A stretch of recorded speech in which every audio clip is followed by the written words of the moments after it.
Hello, hello, hello, beautiful people, and welcome to Startup for Creativepreneurs. If you're a creative, freelancer, or consultant, this podcast has been made especially for you. My name is Nobantu Modise. I am a multimedia journalist, media entrepreneur, and speaker. I am the founder of a strategic communications agency called Afrophilia Communications. I am also editor-in-chief of Afrophilia magazine and a judge for the South African Social Media Awards.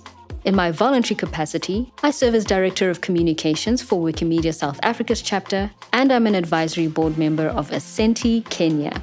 I am drawing from my experience in custom publishing, digital marketing, press management, and sustainability communications for African and international clients to produce this mini podcast series.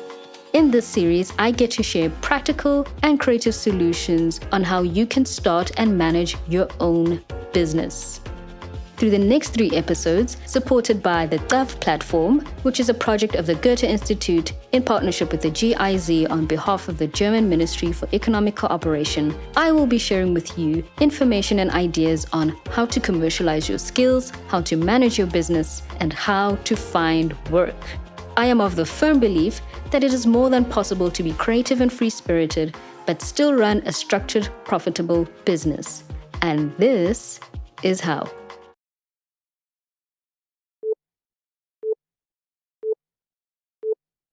Welcome to episode 3, and I have been looking forward to sharing this information with you all along because obviously I'd love to see you up and working and doing your best, living your best life, sharing the money with me. Hey, why not? But jokes aside, obviously we did have to get into what we did in the previous episodes because we want to lay the right kind of foundation going forward. With having the right CRMs, the right tools in place, good pricing, packages, a wide variety of options, you obviously are setting yourself up to have a well-oiled machine that can take care of however many clients you believe you have capacity for. Right, so without further ado, let's just get into it. On to the first and most important point of booking work is your portfolio. Think of it as the commercial version of proof of life, right? These days, people want to see good work. They don't want to hear about what you can do, what you think you can do. They want to see that proof. And that's what your portfolio is. And the fantastic thing about a portfolio is that you don't necessarily have to wait to be booked by other people to do the job.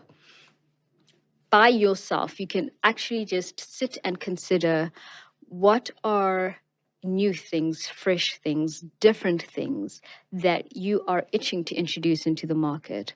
How do you express yourself? What forms of expression can you achieve that are distinctive? That special signature that you have, that special set of solutions that you know you can deliver well for a client. Consider these things and put them into something visual, if visual is your thing, but put them into a portfolio. I'll share my personal experience, which is that when I started the initial version of my digital magazine, Afrophilia, there it was, live, interactive, vibrant, spoke to different parts of the continent, music, culture, art, entertainment. As I was digging into all these different topics, anyone could see, first of all, that I am passionate about it. That was very clear. They could see my writing. They could see my eye for selecting strong visuals. They could see my eye for strong layout, and just the ability to communicate so many different thoughts and conversation points into one digital platform.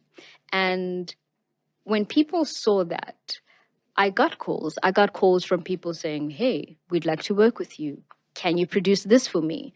I saw people wanting to form partnerships based on that digital magazine. So it actually became my portfolio in a way, completely unplanned.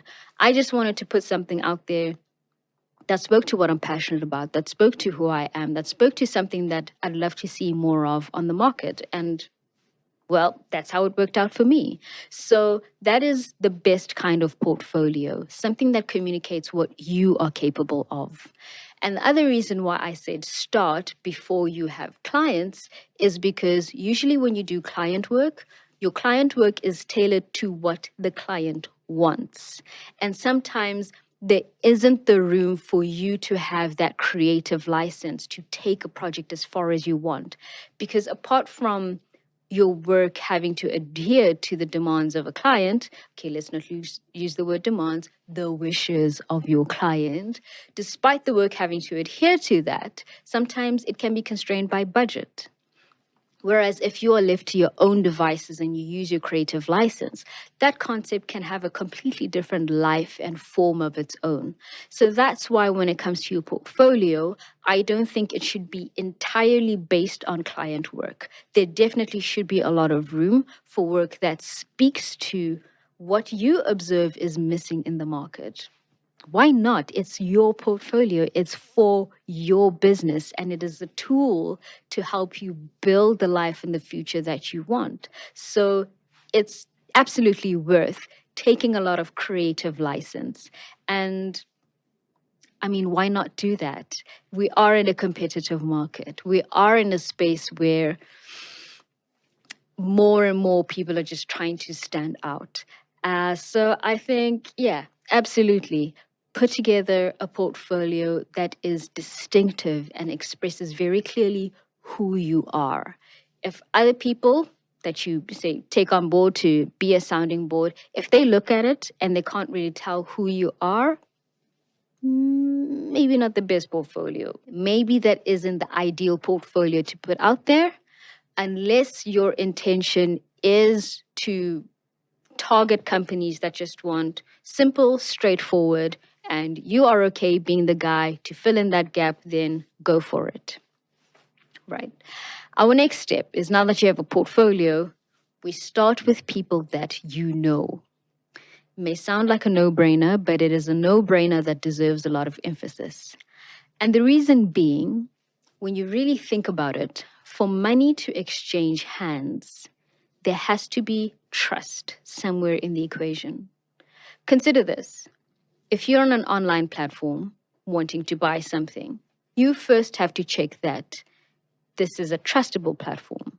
And if you can trust it, then you'll feel okay about entering your credit card details and making the purchase, right? Same thing goes for client work. If you're hoping to attract client work that pays very well, think about how much trust someone would need to have in order to pay you that kind of money. And one of the best places, or the easiest places to develop trust between you and a client or an individual who can generate leads for you, is communities that already have a relationship with you. So whether that is going back to your old high school, your old university, the alumni associations, definitely tap into those spaces.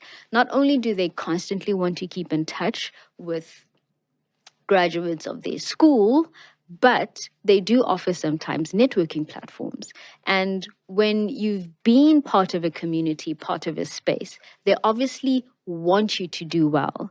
You are a sign that they are a success as an institution. So you would be pleasantly surprised that there are alumni platforms and communities of people who are willing to work with you, offer you leads, offer you some forms of support, even if they can't hire you on the spot. So definitely look into communities where you've had history, maybe if you've lived there before, so not just academic institutions, but tap into communications where you've had some history. You may be pleasantly surprised by what you find there. And quite a lot of people actually really are supportive of entrepreneurs, sometimes from a point of empathy, and sometimes just from that romantic spirit of wanting to see an underdog thrive. But either way, put yourself out there. You may be very, very pleasantly surprised by what you find. Which brings us to the next step. Now reaching out to platforms where you don't have a relationship. And the obvious ones are the ones that are advertising work. One jobs board, for example, that comes to mind, which is actually the best and most proactive that I have seen for years. If you are in South Africa, on Facebook, there is a group called The Resource. It is specifically for people in the creative, public relations, media industries, and they post multiple jobs on a daily basis. So sometimes it's jobs for full time work, sometimes it's freelance contracts, sometimes it is a bigger contract looking to contract a smaller company. A lot of words contract in there. But yes, it's good. It's good. It's progress words. So a platform like that, they post multiple opportunities on a daily basis. So this is a robust community. They are very serious about looking for people, booking work. I've seen a lot of opportunities there. So it's definitely not one to sleep on. I know that a lot of creatives, a lot of entrepreneurs feel like they don't have time to be browsing through social media. But trust me, this one delivers. It is worth it. So even if you feel like you don't want to be on social media, strongly consider setting up an account that you will use exclusively to browse through jobs boards, much like the resource. It's definitely something that you will not regret. It's worth it. Look it up. And of course, there's Cav that is supporting this very podcast that I'm bringing to you. Cav often posts opportunities and news from across the continent, opportunities for entrepreneurs, people starting up. So definitely keep an eye on Cav's page on Facebook. Okay, so apart from jobs boards, next thing that we have, absolutely worth looking for, is online platforms like Crayon. Crayon sounds like one of our play names. You must be like, oh my gosh, what is going on here? Crayon is an online platform where they post all sorts of jobs and opportunities. You do have to fill out a questionnaire. It is a bit of a process, but if you stay on top of it, you will see all sorts of leads and opportunities that are there. Take advantage of it. And the last one that comes to mind is one called No Sweat Work. So if you are someone who is looking for international opportunities, this is definitely a platform you should not be sleeping on. So No Sweat Work posts opportunities for people from accounting, multiple industries, IT, if you're a developer, if you're in the creative industry. So this is definitely a broader range of opportunities that are there. What you do with No Sweat Work is you can either register as a freelancer or as a registered business. And so you'll have to add information like your tax details, ID numbers, all that sensitive information, but it obviously is safely kept. And from there, you will see different opportunities across the board. Definitely put your best foot forward, upload your portfolio, take a lot of initiative with that, as I've mentioned before, and put your best foot forward. Really doesn't hurt to put yourself out there. In my experience, working for clients all over the world, there's really nothing that is being done elsewhere in the world that we can't do. And consider all this technology we have at our disposal. Consider the fact that we on this continent are constantly watching content, seeing material from all over the world. There's absolutely no reason under the sun why we don't have the cultural intelligence and the capacity to pull off globally competitive work that shines a very good light on us. So I would highly recommend looking into No Sweat Work and other platforms that are like it. And that concludes this part on booking work. So if you have any comments you'd like to share, any information, feedback, it'd be wonderful to hear from you. If you know anyone who would benefit from this information, please do share this video with them. Information like this should not be kept within a small circle or small group of people. It is meant to be shared. We have a whole new creative economy to build. We can support each other. There's more than enough for all of us. We just really have to do good in this thing of working together.